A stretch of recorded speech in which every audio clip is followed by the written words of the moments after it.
So this video is about stretching the lower back and the hip. It involves three specific exercises that I want to target. And the first demonstration is to see what areas you're going to be stretching. So this is going to be the area that we're looking for to stretch out the lower back. It's called the lumbar spine. It goes from number 1 to number 5. Well, in this stretch that I'm going to be doing, it's going to help with the mid back as well, which is number 1 to number 12. That's called the thoracic spine. And we're also going to target a little bit of the hips here. This is called the hip joint, as well as the sacroiliac joint right there. So we're going to help along the hip joint, the sacroiliac joint, low back, and mid back. So that's the area we're going to target today with these three stretches. Okay? So we have a patient here to help us demonstrate that. All right, so the first thing you want to do is lie on your back, face up. Okay. So the first thing, the exercise that I want you to show is called a knee chest exercise, and that's exactly what that is. The knee is going to be raised up. You can take both hands, that hand there and the other hand, and you're going to pull that knee towards the chest, like that. And by doing that, you're going to stretch out the muscles in the glutes, the hip, and a little bit of that lower back as well. And generally I would hold for 10-15 seconds, and make sure you breathe in a consistent level. Don't hold your breath, otherwise you're going to turn blue and you're going to pass out. Okay, so after that one, you put it down and you do the opposite. And you're going to pull that knee towards the chest, and you see the stretch from the glutes all the way to the lower back and to the hips. If you can't do that, and you can't reach your knees, what you can do is use a towel like this and pull on the towel. For some people, they can't go all the way. Some people are very stiff in that hip and that lower back. So you can use a towel and just pull up. You get the same effect until you get better. And when you get better, the goal is to get that knee to go to touch your chest. When you reach your chest, you know you've reached the maximum limit of that stretch for the glutes and the hip and the lower back. Okay, that's number 1. The second exercise I'm going to show you, it's called the knee swing. So you can put your knees up like that. And actually, it's actually a knee swing, but also a hip swing. So what you're going to do is you're going to swing your knees towards one side as far as you can go. And then you're going to do the same thing on the other side as far as you can go. And by doing this, you're getting a little rotation in the hip as well as the lower back and a little bit of the mid back as well.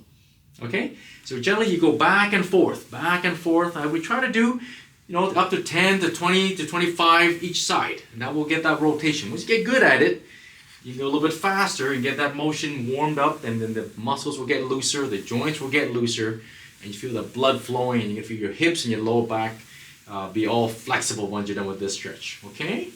So once you're done with that, I'm going to demonstrate the third exercise. This one, you're going to lie on your side. So it's face me. So this exercise, I would recommend you do it on the side of your bed, at the edge of your bed, or even on the couch if you have the side. So you're going to go a little bit further towards the edge. So with this exercise here, remember this, the bottom leg is always straight. So this bottom leg is straight, and with this one, you're going to bend the knee up to here. You can put your legs and foot around the back of the leg there.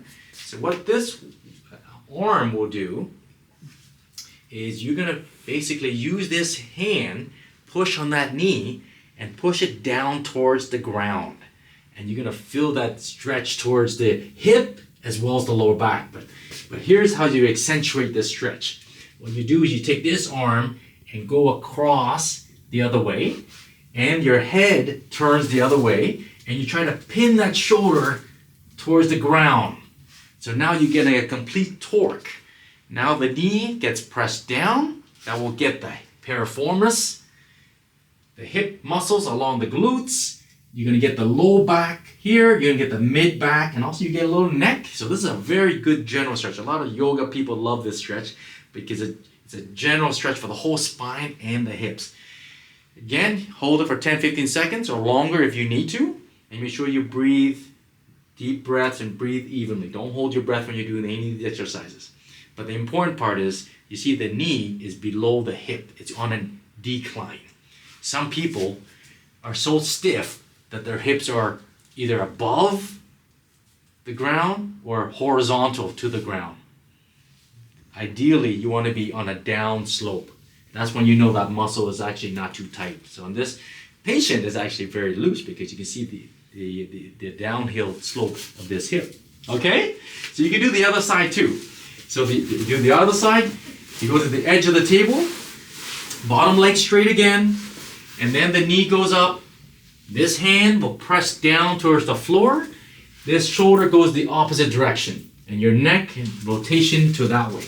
So you try to pin the shoulder down to the ground, and with this arm, try to press down to the ground. And the target area is right here.